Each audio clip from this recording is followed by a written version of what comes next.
We're going to sing one of her songs as we get ready. So I want to lift my people up. We're out. So can we start lining up for us now? Lift my people up, they're not heavy. All right, I want to lift my people up, they're not heavy.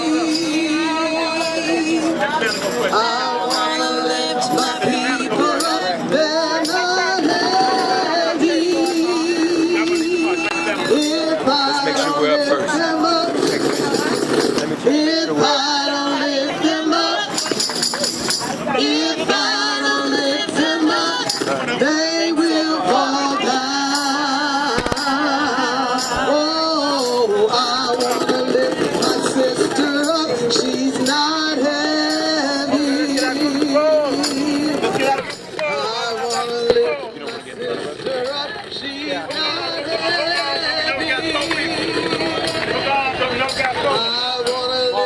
My sister, she's Testing, 1, 2, 3, testing. 10, 9, 8, 7, 6, 5, 4, 3, 2, 1. Yeah, I got you. Got it. If I don't lift too much left, if I don't lift her up, she will fall down. Let's go up here. I want to lift my Folks, we are brother up. broadcasting, He's not live streaming from the first leg of the march from Selma-to-Montgomery, this being the 57th anniversary. This actual day, March 7th, is the actual day of Bloody Sunday, 1965, 57 years ago. And every day this week, we'll be going a certain distance to the Montgomery State Capitol, culminating in the same place where Dr. King spoke 57 years ago. And each day a different organization is leading the march. Today, there are actually 3 organizations. Dr. Barbara Arnwine and the Transformative Justice Coalition, the Reverend Jesse Jackson and Rainbow Push, and of course Reverend Dr. William Barber and the Poor People's Campaign. This is a Monday, so it's appropriate that the Poor People's Campaign would be here as a Moral Monday. And so as we move and prepare to march, we're going to talk to several people who are involved in this and involved in some of the organizing. And you can see here, we're getting lined up. The Alabama State Troopers are here in a somewhat different role than they were in 57 years ago. Hello. It's interesting, when we met with them, I have to share this, and we were talking about logistics and planning and safety. And I said, how many of you all is it? They said not nearly as much as there were in 1965, maybe just over half a dozen. So that's a big change. But as we get ready to start, we're going to be introducing you to several people who are here.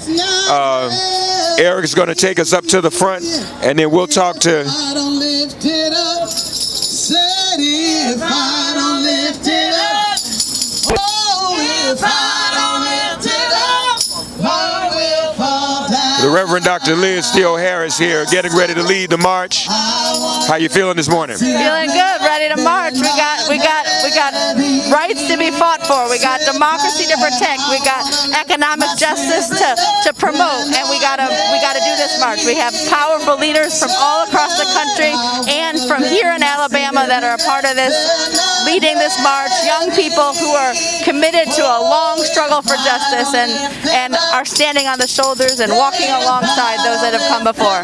Yeah. You know, today is actually the day. Today is March 7th, the actual day of Bloody Sunday. Bloody Sunday, yeah, the actual anniversary, and we can feel in the air, in the ground. Yeah, very important, very important. Tell people how this also feeds right into what we're planning June 18th when it comes to the mass moral movement and the Poor People's Campaign. That's right. So this march, other march the country are all moving us towards a mass Poor People and Low-Wage Workers Assembly, a moral march on Washington into the polls. When you live in a nation that before COVID had 140 million people who were poor or low income, when you have fewer voting rights than we did years and years ago, even though people have fought and died for those rights, when you have the kind of economic, ecological devastation that's taking place, all of this means that we need a moral movement from below. We got to lift from the bottom so everyone can rise. justice. And so we're going to make a declaration of it and be in Washington, D.C. and keep on organizing from there. When Dr. King left Selma in 1965, he went to Chicago. He announced his opposition to the Vietnam War not long after that, and then he began to organize the Poor People's Campaign. So this is a logical extension and continuation of his work, isn't it? That's right. And what you had in Amelia Boynton, in the Boynton family, others that were organizing here in Selma, folks that were organizing in Montgomery, folks that were organizing across the state and across the country back in the 60s, was seeing the connection between the fight for voting rights and economic justice and the need to unite and organize poor people across all kinds of difference, all kinds of boundaries, and that need is great today, but it's happening. People are doing it. Reverend Dr. Liz Steele Harris, we're live, folks, as we get ready on the first leg of the march from Selma to Montgomery. Thank you, Reverend Liz. We appreciate you, and we're all just getting fired up with the spirit before we get ready to get moving. We're waiting for This is Sam Walker. Department of Transportation that directs people to get over to the next lane. They're on their way, but it's going to be at least another 30 minutes to 40 minutes before they get here. So go ahead and step out of line and relax till they get here. We can't do anything until they get here.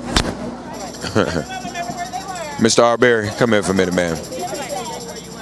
Marcus Arbery, folks, is the father of Ahmaud Arbery, so people can take a little bit. And he's here to march. What I want to do is hear from the folks that are here. It's really something. It says a lot after what you've been through that you're going to take part in this march, man. But tell us why. Alabama and from across.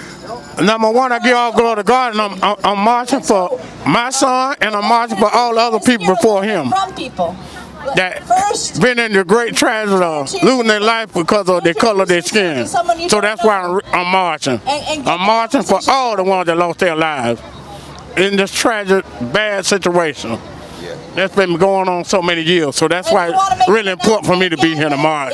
If you just And not to mention the fact, registration as we were table is discussing over yesterday, everybody to register. in 1965, the march was also about the murder of Jimmy Lee Jackson by the police.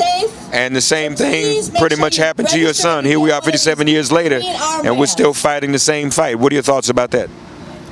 Oh, Lord, it just seems like to me the same cycle just keep trying to repeat.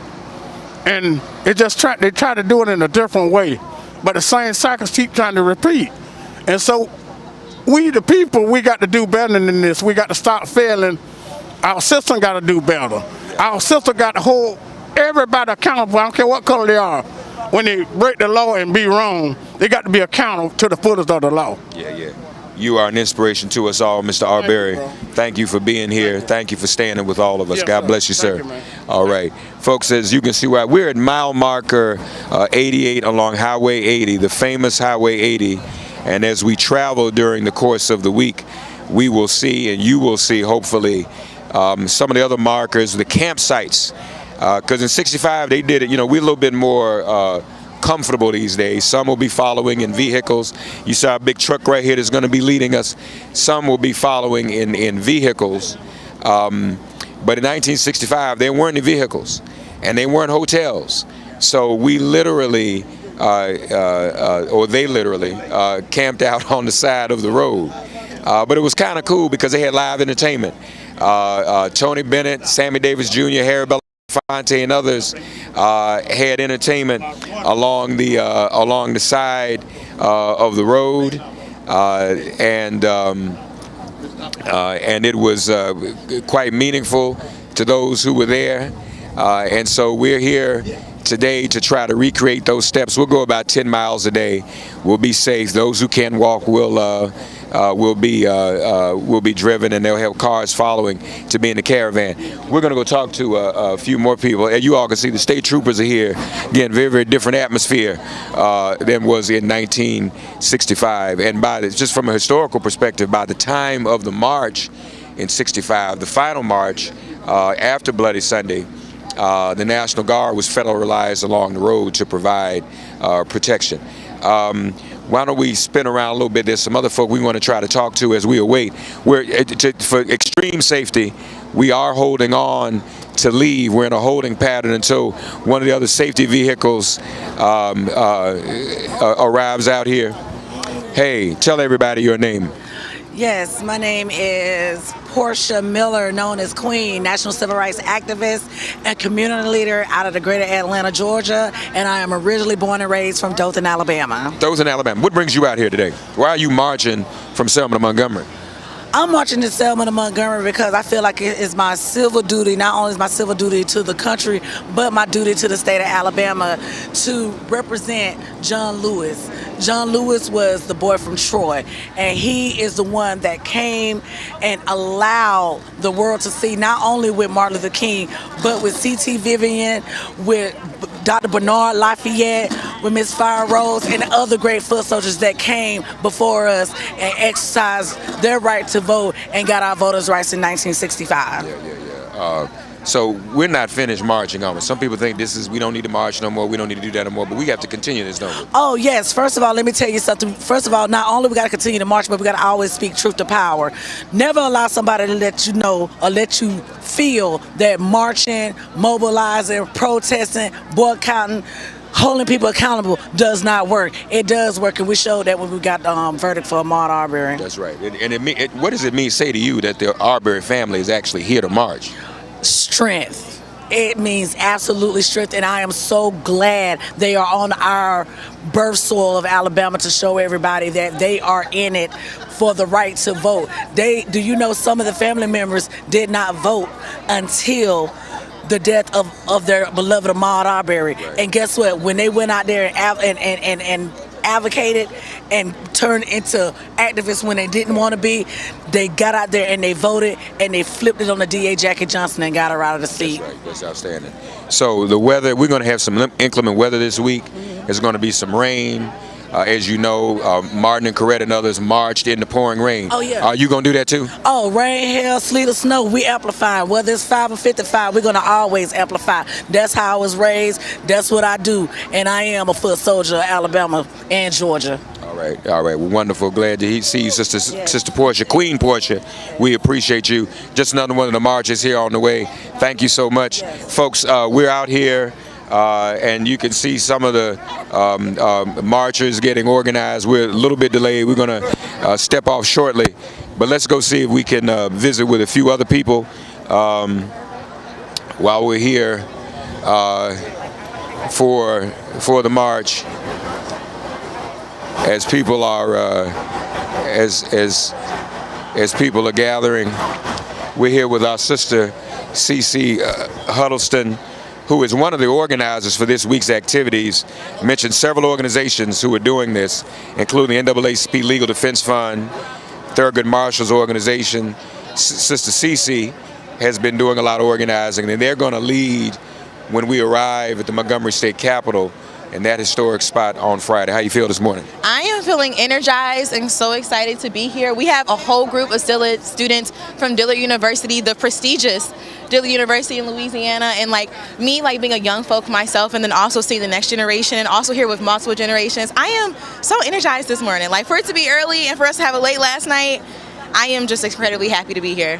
Why is it important that we do this again, this march from Selma to Montgomery?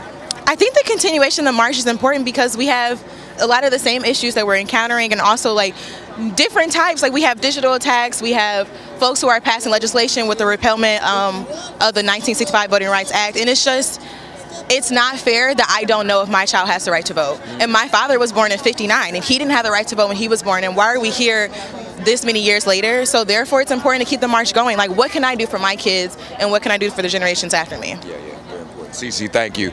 We're going to be seeing you during the course of the week, and again, LDF is going to be leading the march on Friday. Thank you for all your hard work. It doesn't stop, even with this next generation that's coming forward, and Cece's definitely part of that generation, so we appreciate you. Thank you so much. All right, wonderful. We are, as I said, Reverend Jackson is going to be joining us. Bishop Barber is going to be joining us. And you just heard Cece say there are a number of students here from Dillard University. Come here. What you doing? You gonna stand here talking to me? Tell everybody your name. Tell the whole world is watching as we're streaming. Tell everybody your name. Reverend Jeanette Wilson from the Rainbow Push Coalition. Now, as we said, the Rainbow Push Coalition is actually one of the co-lead groups in today's effort. Why is it important that we are continuing to march, Reverend Jeanette? Well, I think we're continuing to march because we have so many issues, the same issues that they marched across the bridge 57 years ago. Voting rights, a federally protected voting rights bill is important. Our young people are graduating with enormous student loan debt, so we have to energize them. That's why we have students here from around the country. Right now, we're registering students from Dillard University. They have to know what it means to march for their own freedom. Some of us were here when Selma happened, Bloody Sunday. They were young people at that time on Bloody Sunday. These young people must now take the banner, take the mantle. We passing the baton. They have to take the baton and move on. Very important. Reverend Jackson's going to join us today. Reverend Jackson is here. Oh, is he here now? Yeah, he'll be. He's right. doing an interview, but he's here. All right. So he marched yesterday, and he's going to be right here marching with these young people today. Yeah, we look forward to seeing him. Reverend Jeanette, thank you so much, and thank you for your work in organizing this too. Thank you. It's been a blessed weekend. Today, you know, is the actual day. It's March 7th. Yes, it is. And when I look back at our history, and I see all these young multiracial groups. Were you born yet in '65? I was born. So do you remember what happened? Where were you when it? I watched Bloody Sunday on television. I was 15 when it happened, and I remember the pain when you see children beaten and hit in the head and praying on the bridge and stomped, and just, it was horrific. I remember the Children's March in Birmingham.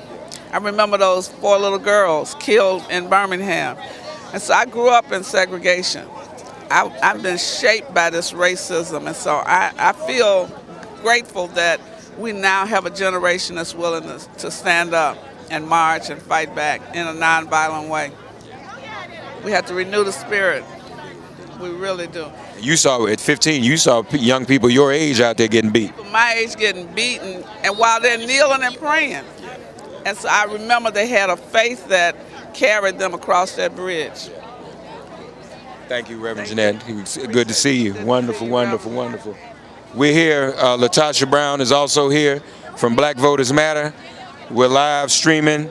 Latasha, how you feel this morning? I'm well. I'm really blessed. I'm glad she had time to talk to me. I was trying to call the other night. She sent me the voicemail, but she's here for the stream. No, I'm just messing with her. Why is it important that we're out here and that we're continuing to do this?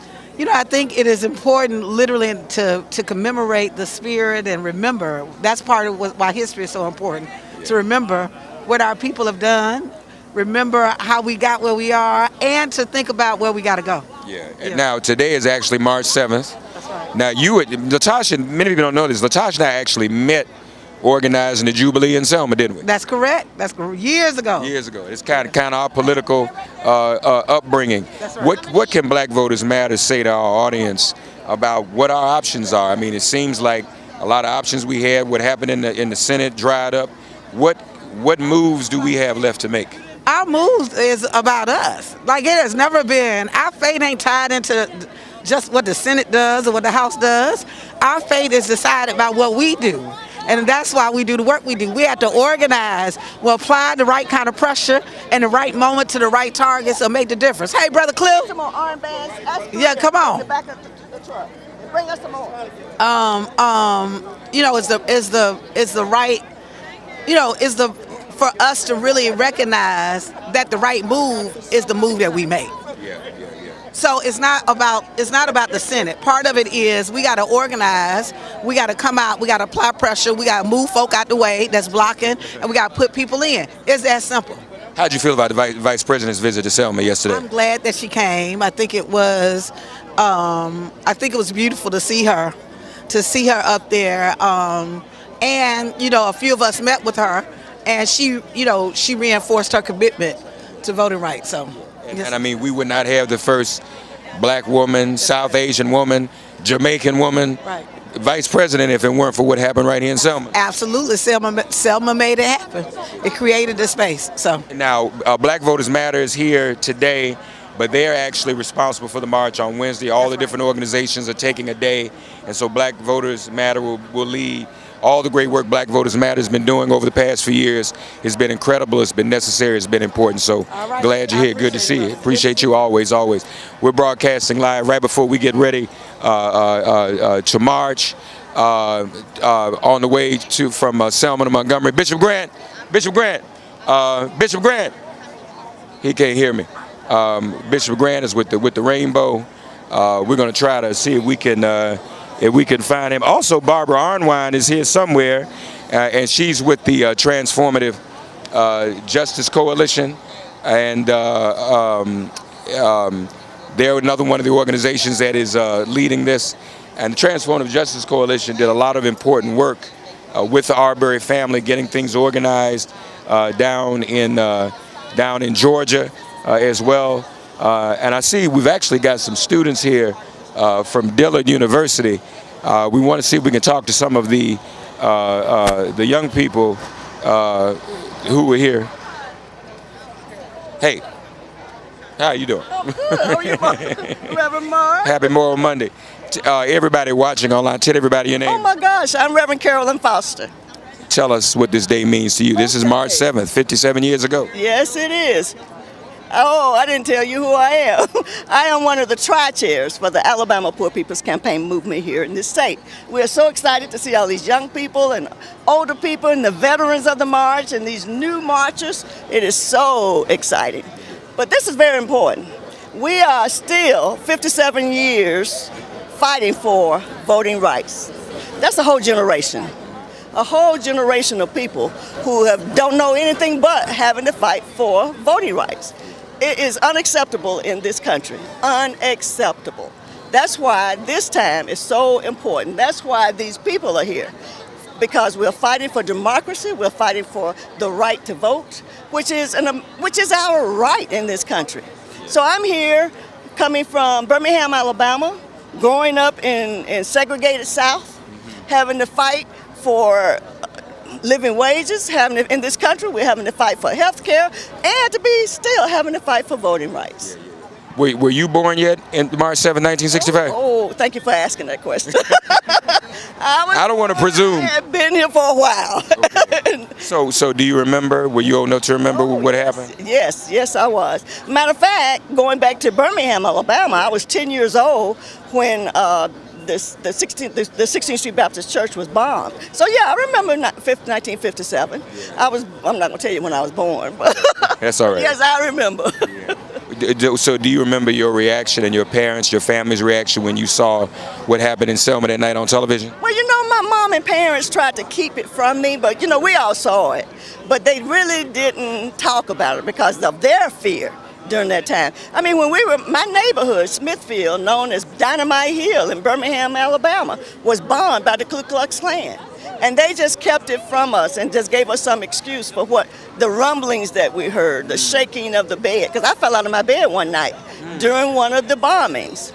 And my parents just tried to protect us from it. They didn't talk to the children about it. But I'm the oldest of my mom's kids, and so I heard grown folk talk. Yeah. So I knew about it. You knew what was going on. Yeah. And some of those people were as young as you were back then. Exactly. Yeah. Reverend Foster, we appreciate you. Thank you for your ongoing organizing. She has not stopped, and that's what's important. You can't stop. Can't stop, can you? Cannot stop. Won't stop. Victory is the goal. And until we get to victory, there will be no stopping. And tell our audience, too, how the organizing is going for June 18th. A lot of folk coming from Alabama. Great. We are mobilizing, organizing, registering, and educating people for the movement that votes here in Alabama.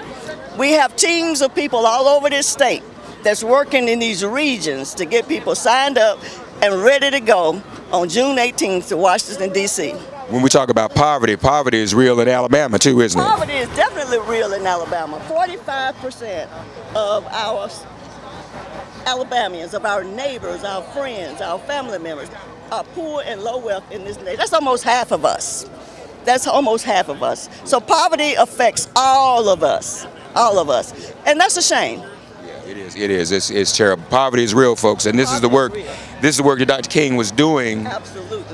Before he died. Before he died, yes, he did. And so this is why we are in this new movement of the Poor People's Campaign, picking up the mantle and carrying it forward because the fight is still a fight in this state.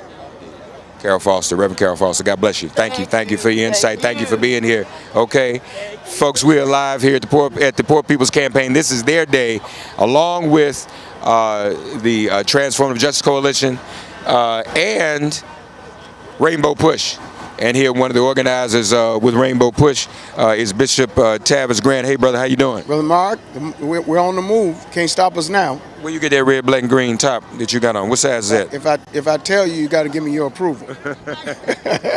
Why is today important, and why are you here? Why is the rainbow out here? Well, you know, Reverend Jesse Jackson's work and service goes all the way back to this bridge, and marching beside Dr. King and John Lewis and so many others. You know, being here today with you and Reverend Al Sharpton and Martin King III was historic for our generation because we're standing on their shoulders.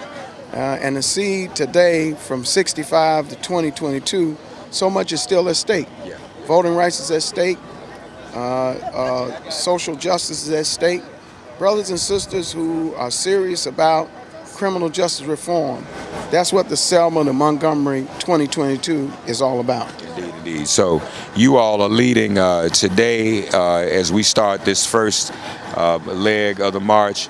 I mean, what do you say to those who sometimes think, well, you know, we don't really need to march anymore. We can just do it on social media. Every significant move and accomplishment we've made in this country on the behalf of black and poor people has been on the feet of people, ordinary people, who march, who raise their voices, and take it all the way to the ballot box. And so the significance of this march is this year, Reverend Jackson leading today, Transformative Justice, Bishop William Barber and Poor People's Campaign. Tomorrow, Nan, Reverend Al Sharpton. Wednesday, Latasha and Black Voters Matter. Labor on Thursday. Then we converge on the state capitol here. You know, the first person to be convicted from the insurgents was a resident of the state of Alabama, not far from here. So there's something about this moment. This is a Kairos moment, and it's like water. You can't get wet if you don't jump in. Thank you, Bishop Grant. Appreciate you, brother. All right. So, folks, as you heard, we're going to get ready to start lining up for the march. We'll get you a little bit of this live coverage now as we get ready to go. Hey, here's Reverend Stephen Green, y'all, pastor of St. Luke's AME Church in Harlem. What you doing all the way down here from Harlem, brother? Yes, sir. I'm here with this march and with all of those who believe in love and justice, because we're continuing this journey.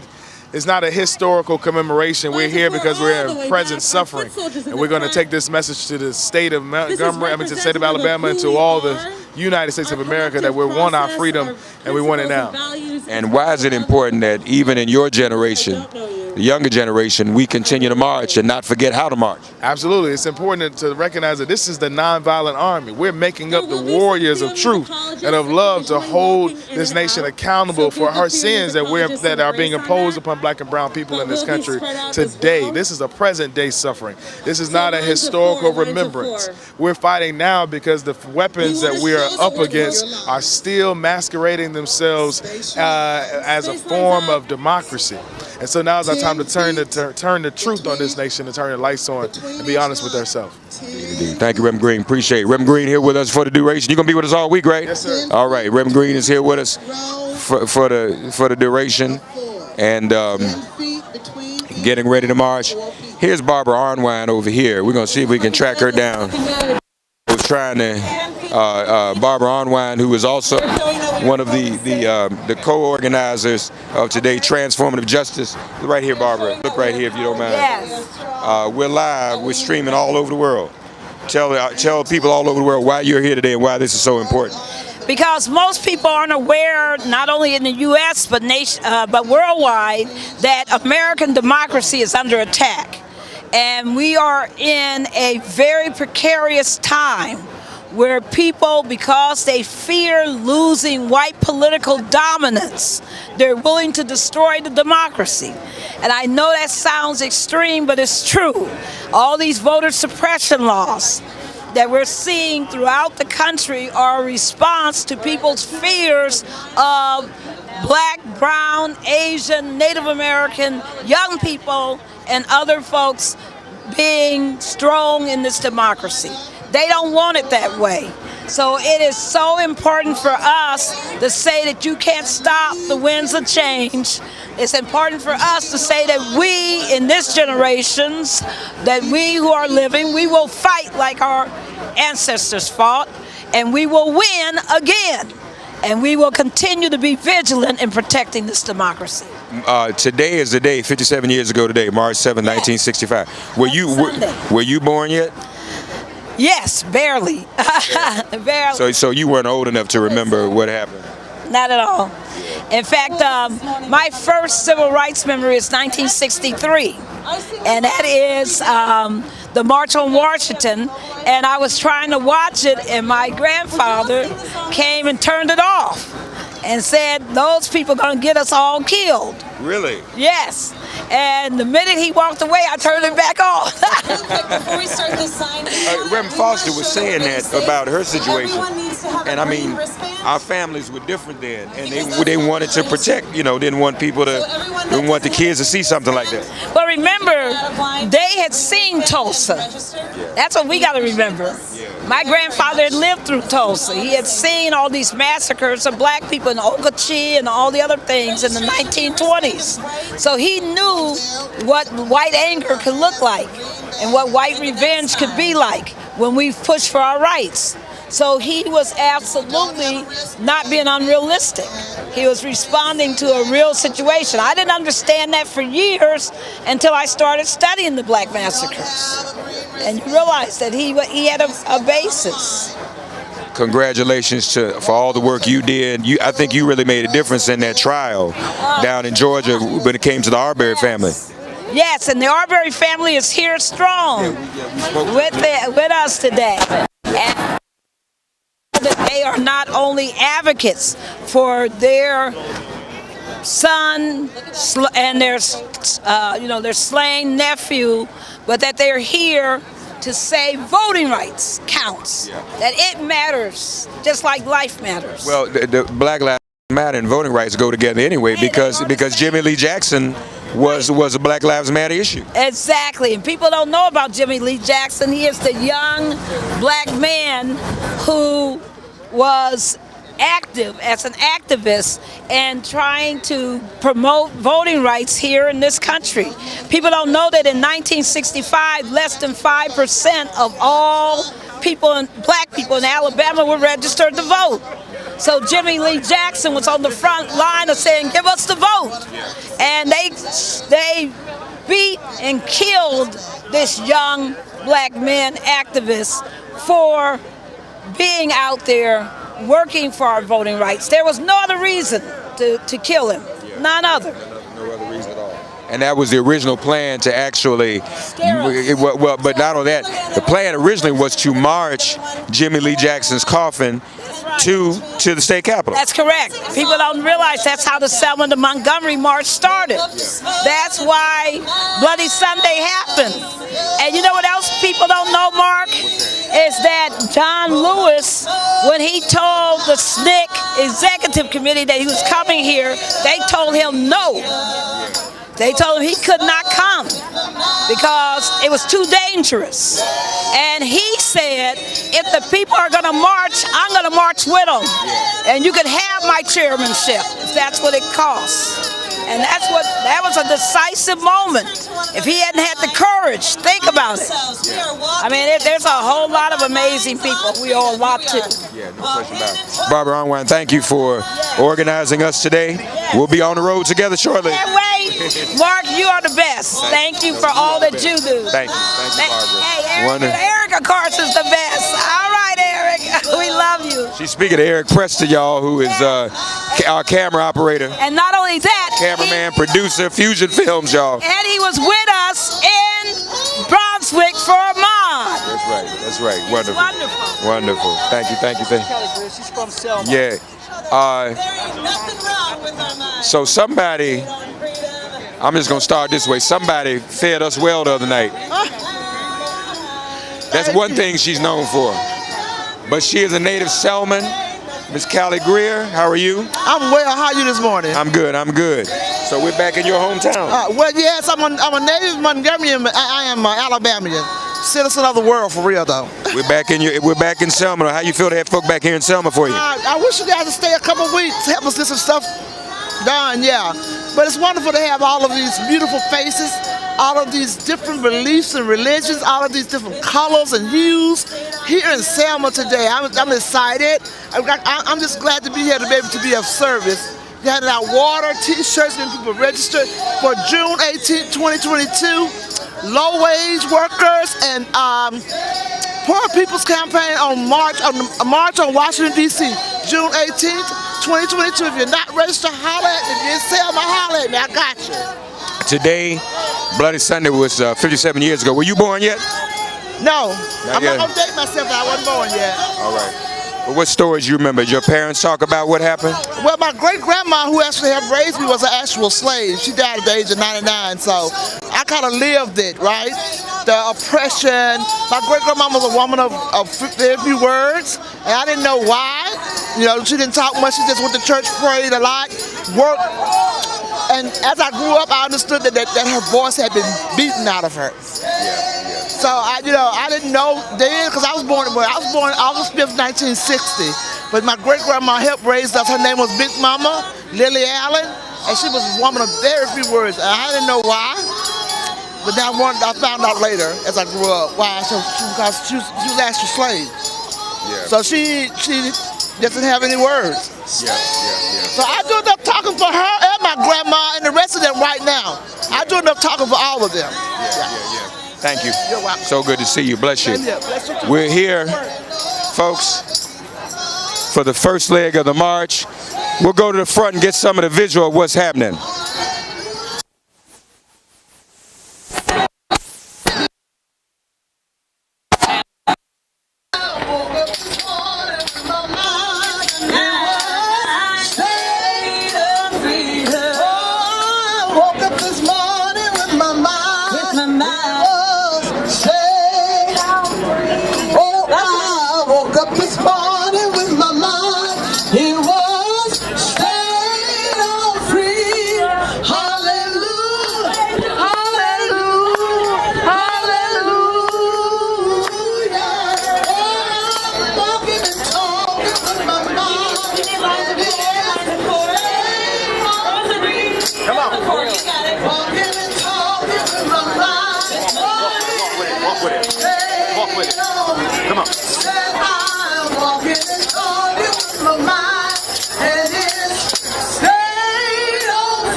on, come on.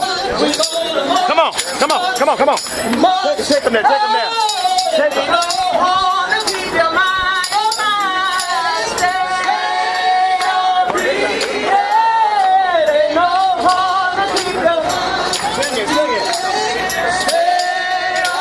Everybody lift one voice, one choir, come on. One voice, one sound. That's it, that's it. Hold it.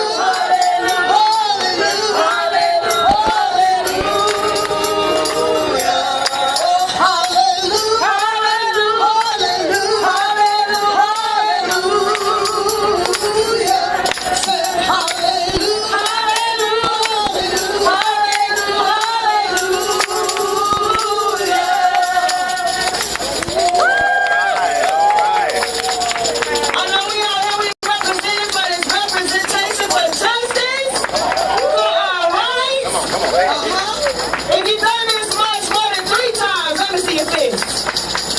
If you've done this march more than 3 times, let me see your fist. From Selma to Montgomery, all right? I see the faces of some soldiers. We made it. We had some different of some soldiers. We made it. So I come to you as a foot soldier, modern day foot soldier who learned from the triple OGs. You feel me? The J.L. Chestnuts, the other boys and Robinsons, them. Yeah, Dick Gregory, them, our teachers. We have made this march several times under bomb threats in the 21st century, but still we march. Still we march. And just like God had them, God got us. And even if it rains, they gonna put out our light. Am I right? This little light of mine, you better know. Let it shine. Yeah, this little light of mine, you better know. I'm gonna let it shine. This little light of mine. Hold it down, come on, come on. Come on.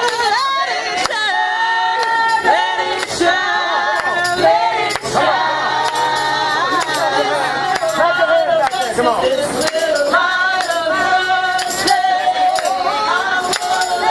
Wave that banner.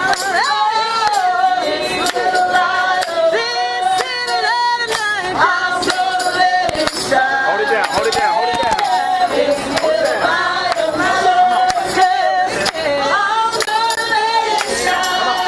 Let it shine, let it shine, let it shine. This is how we say when we march. On the highway, hey, hey. On the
justice.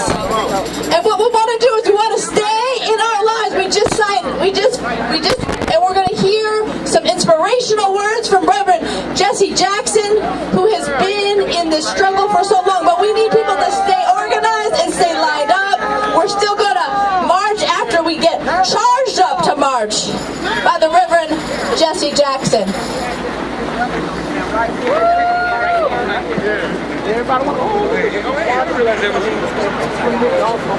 Let's give it up for Dr. Liz Theo Harris, the co-chair of the Poor People's Campaign. Are you ready to march? Are you ready to march? All the marchers, make some noise! The legacy and service of this person runs right through the heart of Selma, Alabama, and across the Edmund Pettus Bridge. He is here to join along with Attorney Barbara Arnwine, Attorney Darrell Jones of Transformative Justice, as well as Bishop William Barber, Dr. Liz Theo Harris of the Poor People's Campaign. He is the one and only Reverend Jesse Lewis Jackson. Good morning, family. Good morning, family. I got a little closer so I can talk with you. I can't talk. It's so loud. 2 years ago, I contracted Parkinson's. I'm all right. I have my balance. I have my balance. Y'all come a little closer. Closer. Let me hold the mic for you, Reverend. So it's Contracted Parkinson's. And then the Parkinson's, then the COVID. COVID affects your balance. You're prone to fall and affects your speech. 5 weeks I could not march, could not walk a step, could not talk a sentence.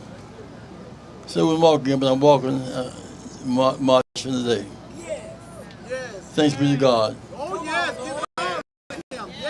Your marching matters. The whole world sees this march.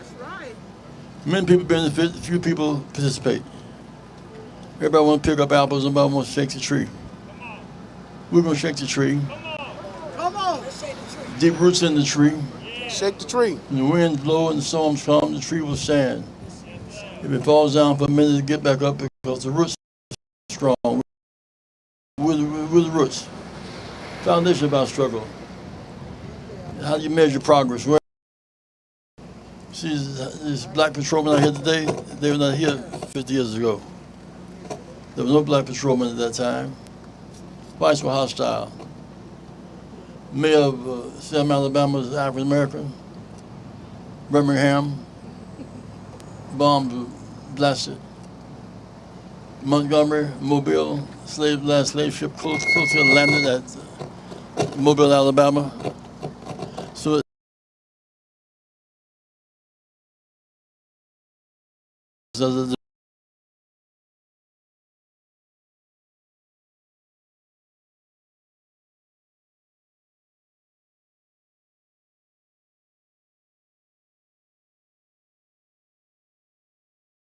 you cannot be afraid.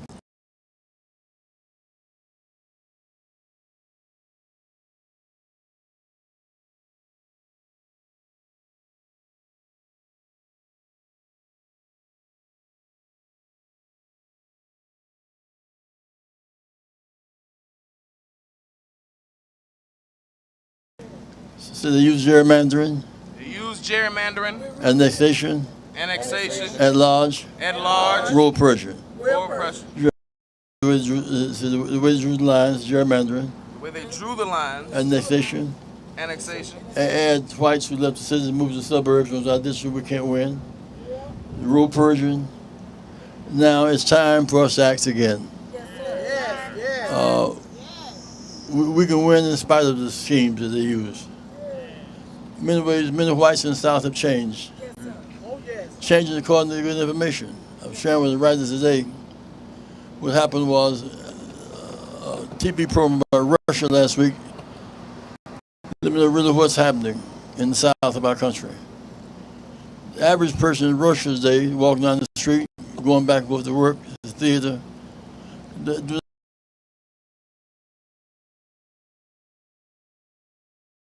Sure.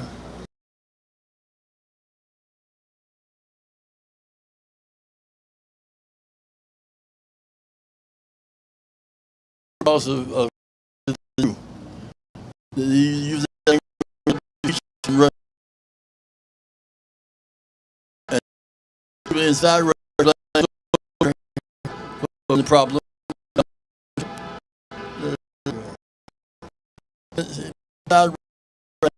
The problem.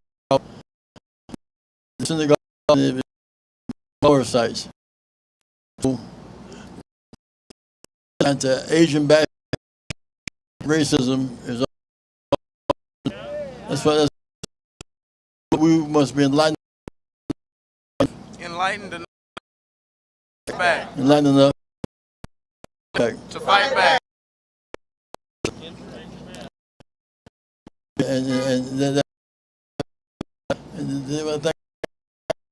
When boys played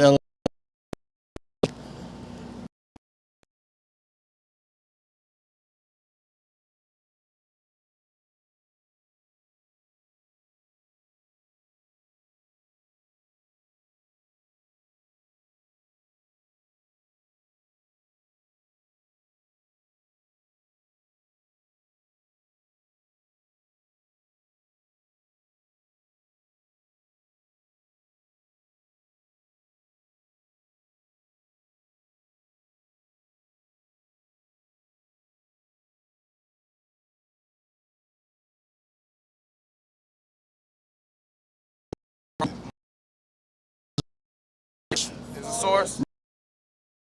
racism. Racism. Somebody supreme is inferior. Somebody. It is not so. Racism is unscientific. White. Black marries white. Asian. Australia. Time. Because they're the same people. A surgeon, Japanese, they may be Asian, African. That's how it's separated by opportunity. One reason why we do. Whenever playing field is even. Field is even. Rules are public. Goals are clear. Fair. We play. Schools parent. You win. And stop losing. Alabama played Georgia. It was all hyped to win. There was no. You couldn't use race. If I'm called not skin. I said for a tackle. Times have changed. The minds are experiencing. The Russians are not involved in the Ukraine. Don't know any better. In the South, don't know any better. So we're teachers. Soldiers. We're the people.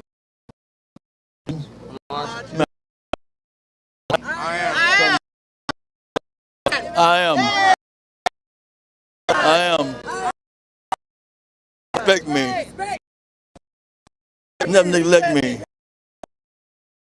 Somebody can conceive it. Can believe it. I can achieve it. My attitude. Down with dope. Down with dope.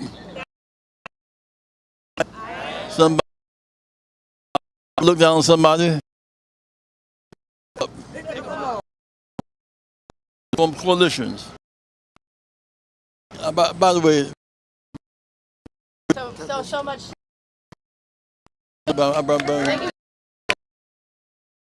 Carver, I got you on the speaker.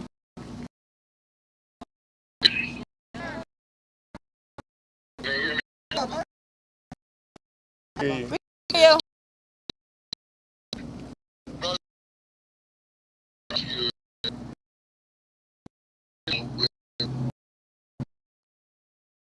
About the situation and talking things that people are considering. Why I did not ask everybody to get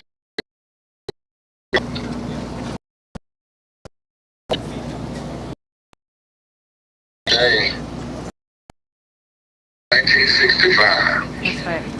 Miss Boyington and others had been working for 40 years before ever there was a march. The first mass meeting was in May of 1963, 3 months before the March on Washington. People were there, and Jim Clark had already brought his guns in the side of a sanctuary of the first mass meeting. Let's make sure we remember, we repent, and we lament properly. Selma was considered by some people as the place you went to die if you were civil rights act. What I mean by die here, you went there because it was off the beaten path. They had worked so long, they hadn't been able to break through, and there would not be any real success there. It was also at a time when the president had said they didn't get voting rights with the 1964 Civil Rights Act, so there was nothing he could do. The deadline had passed. To stand where you're standing right now, somebody had to bleed bad, and all of those foot soldiers, they showed us their scars. Miss Boyington, when she was beaten, one of the sheriffs stood over her body and said, "Let the buzzards eat her." That's right. So let us not come here this morning with a lot of laughing and a lot of joking and a lot of smiling. Ain't nothing to smile about right now. That's right. We are in a crisis of civilization. Now, should we have the joy of God? Sure. Should we have the hope of God? Sure. But when folks see this around the country, first of all, they don't need to see us just, any kind of way. We need to stop right now before we do a march and remember all of the folk who bled and died. Let's be real quiet for a minute and remember them, all of them, white, black, Latino, gay, Native American, because their blood should bring life to our movement today. And whatever we are dealing with now, we have to remember that anybody who tries to roll back voting rights, anybody who tries to block economic justice and living wages is literally desecrating the graves of those who died to put those things to the fore. That's the first. Second thing, while we're quiet this morning, let us be quiet for all of the folk that are dying in wars, not just in Ukraine, around the world, but then also in Ukraine. A war over geopolitics, in other words, nation arrogance, a war over oil, and a war over the manipulation and attempted manipulation of the world. People are dying, the civilians are being bombed. There's conversations about if this happens, no nuclear, this could happen. Let's stop for a minute. Let's stop for a minute. And then thirdly, we've had nearly 1 million people die from COVID. Most of them were poor and low wealth and low-wage workers. The very people Dr. King and others lifted up at the end of the Selma-to-Montgomery March that ought to be the reason why we fight for voter suppression. The movement never said it was just for black folk. That's not a special interest of black people. But 1 million people, and we've not had 1 week of lamenting, 1 week of bereavement.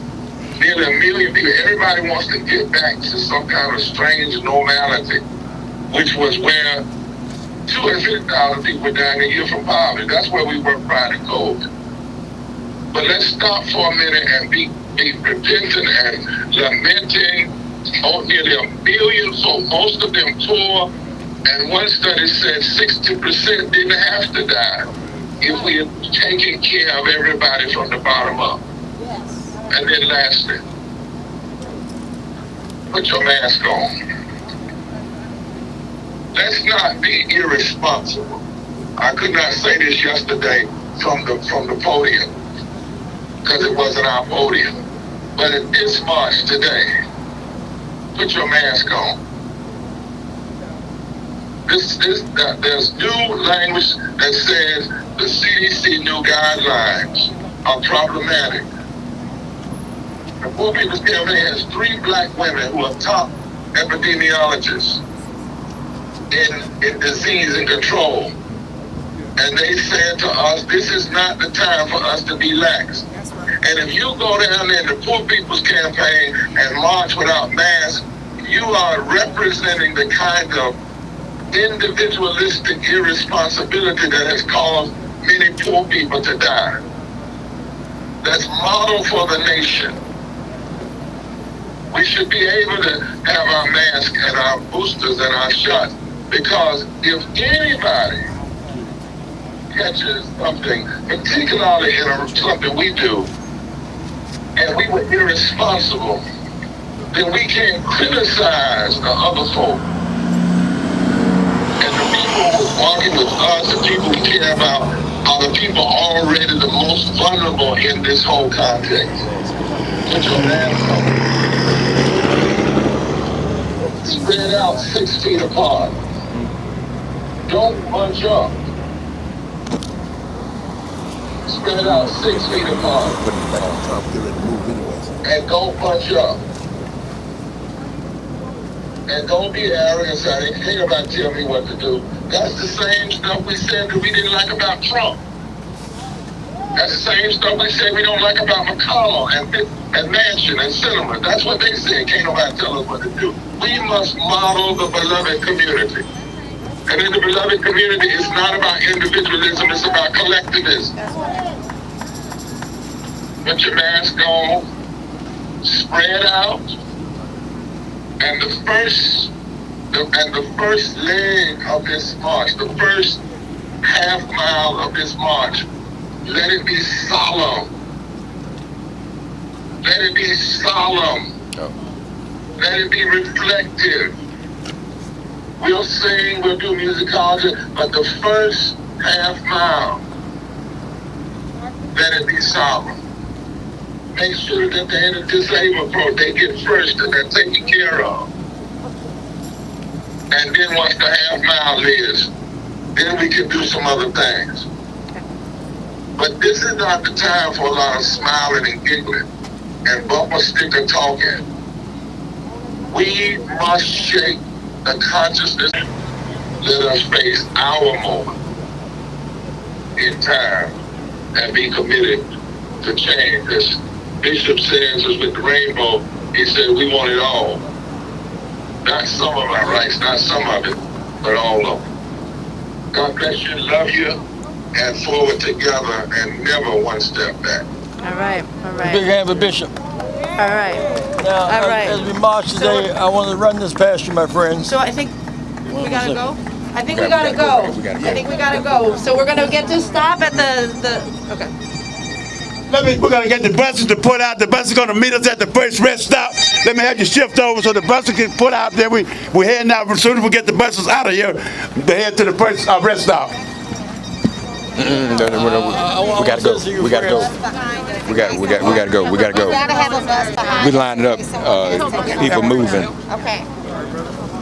People moving, Reverend. We need to make sure we're communicating. How you doing, sir? Jim's son. Who's that Bevel's son? As we get ready to leave, as you can see people lining up. We heard from Reverend Jackson today. Okay, so what do we got to do? So maybe the extras are in march because you got charter buses. Got everybody lined up, ready to roll? So they want to. Sam said he wanted us to move so the buses. The bus is going to actually bring up the rear. They should be able to bring up the rear. Yeah. Sam said the buses needed to go in front. That's what he just announced. No, I just told him we're going to leave the buses in the back. Yeah. But that's not what he just said, though. I know, we just told them the buses have to be in back because they have bathrooms and supplies and stuff. So Sam's clear on that? Okay. Okay. Security vehicles, other vehicles, and then buses. Okay, okay. We're going to need to put one bus up front. Up here. Well, where is Sam? Sam! Are we going? I'm trying to get the instructions. Sam, what are we doing? Sam, what are we doing? We're going to bring the buses up. We're going to leave one bus to be back of the march. The people need to get on that bus if they get tired. You want the other ones to come out? To the rest stop. So we're going to coordinate those buses coming out? Y'all let the bus through. Y'all let the bus through. I don't think. Sam, hold on, because we have these buses for the sake, number one, of range, and then our elderly folks, right? You using both of those? Yeah. What you need? No, just for singing stuff. So okay. Well, if y'all go ahead. This is for the singing here. That's all right. I'm sorry. So when do we gotta go? I think we're ready. I think we're ready. Thank you. You see when we get to go to the car, come up with us, okay? Okay, I'm ready. I'm very here. All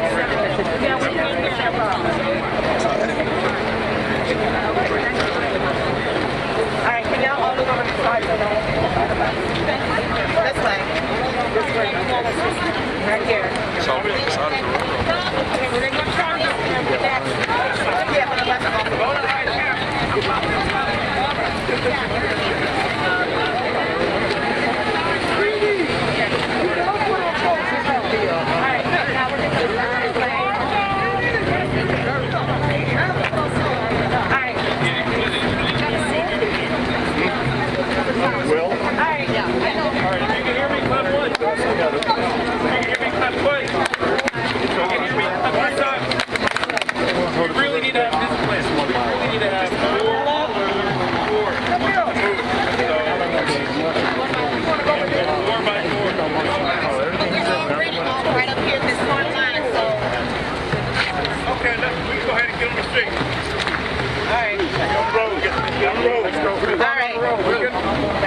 We're going on the road. Bring the line on out. Let's go.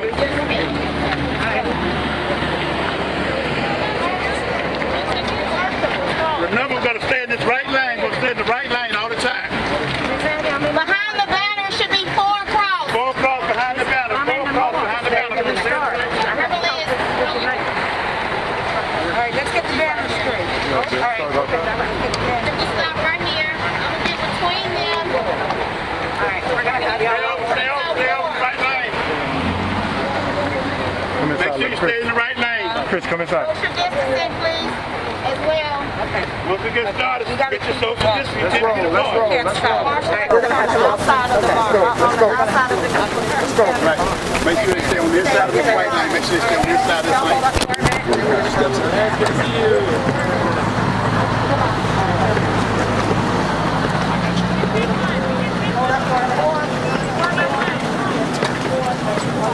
Ain't gonna let no.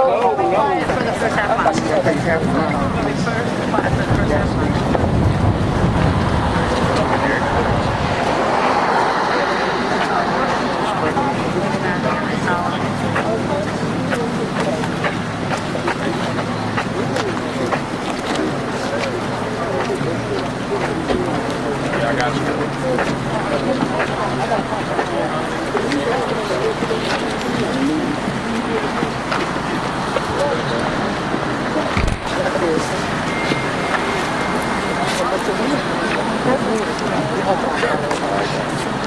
He just said he needs to get.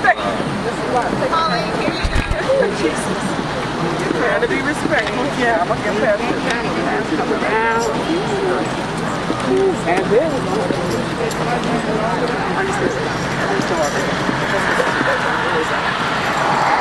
Ma'am, I need you to get over.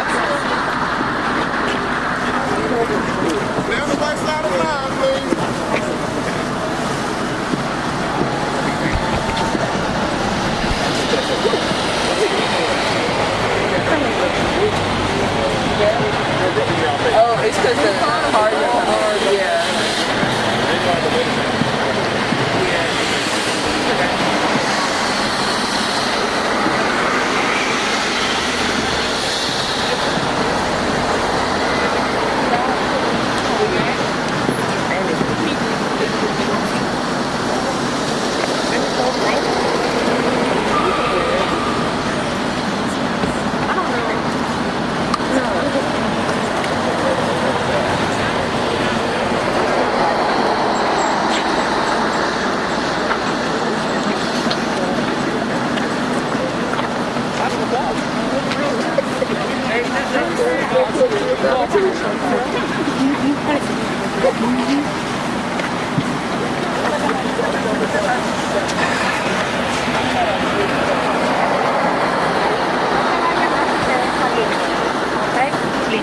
Inside the lane.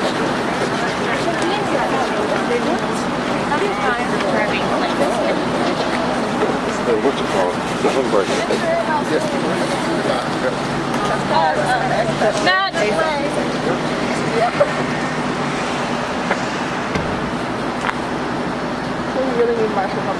Yeah, we do. I'm serving at the market. I just didn't pull. I don't yellow.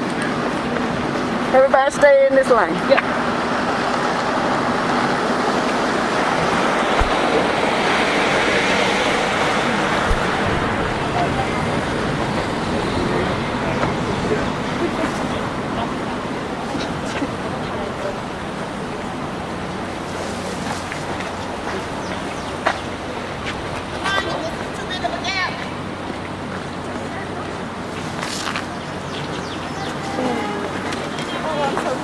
But we just want to keep this line moving.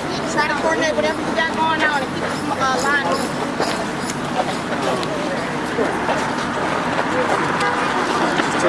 I'll take that Toyota Rav4. Put it in his Toyota. Right now, the rainbow push. Mark, are you going to talk to some people? After Bloody Sunday, Bloody Sunday would have been today again. Up here in this middle. March 7, 1965. But it was actually on March 21st, 1965, several weeks later, that the march picked up and went all the way from Selma-to-Montgomery. So this is the route. If March 7th had not gone the way it would have gone, this would have happened on March 7th. And those that were marching would have made it all the way to Montgomery. But that did not happen, obviously. But that did not happen, obviously, because of what happened on the Edmund Pettus Bridge. So this is, once again, a very, very important and somewhat solemn occasion as well. We heard from Reverend Jackson. We heard from Reverend Barber to get things going, to get things started while we're here. And making history once again.